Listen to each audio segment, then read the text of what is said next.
हुपरी येथील अप्पासाहेब नाईक दादा श्री पैसा फंड शेतकरी सहकारी बँकेची वार्षिक सर्वसाधारण सभा खेळीमेळीच्या वातावरणात पार पडली। यावेळी बँकेचे अध्यक्ष अण्णासो भोजे व कार्यकारी संचालक शिवराज नाईक बोलताना म्हणाले की चालू वर्षात बँकेला 5,32,00,000चा ढोबळ नफा तर सर्व तरतुदीनंतर निव्वळ नफा रुपये 1,12,00,000 झाला आहे। बँकेच्या 10 शाखेच्या माध्यमातून 178 कोटींची ठेवी झाली आहे, तसेच 119 कोटी ठेवी इतक्या रकमेचं कर्ज वाटप झालं आहे। गुंतवणूक 91,50,00,000 आहे। बँकेचा व्यवसाय सुमारे 1,032 कोटी इतका आहे।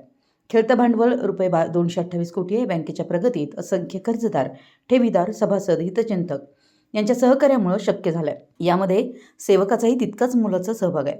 या बँकेचा NPA 0% CDO रेशो 66.93% असून थकबाकीची टक्केवारी 1.25% इतकी आहे। बँकेनं ऑडिट वर्ग अ मिळवला आहे। सर्व शाखा संगणकीकृत करण्यात आल्या। ग्राहक व खातेदार यांच्या सोयीसाठी अद्ययावत सुविधा बँकेमार्फत करण्यात आल्या।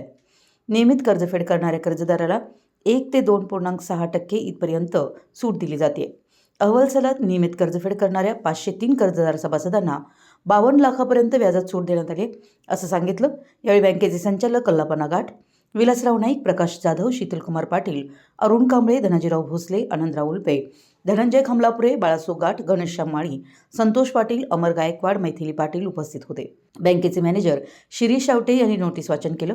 असिस्टंट मॅनेजर गजानन माळी यांनी मागील सभेचं प्रोसिडिंग वाचन केलं।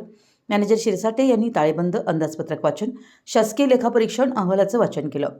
जनसंपर्क अधिकारी श्री शिवाजी पाटील यांनी विषयपत्रिकेवरील उर्वरित विषयांचं वाचन व सूत्रसंचालन केलं।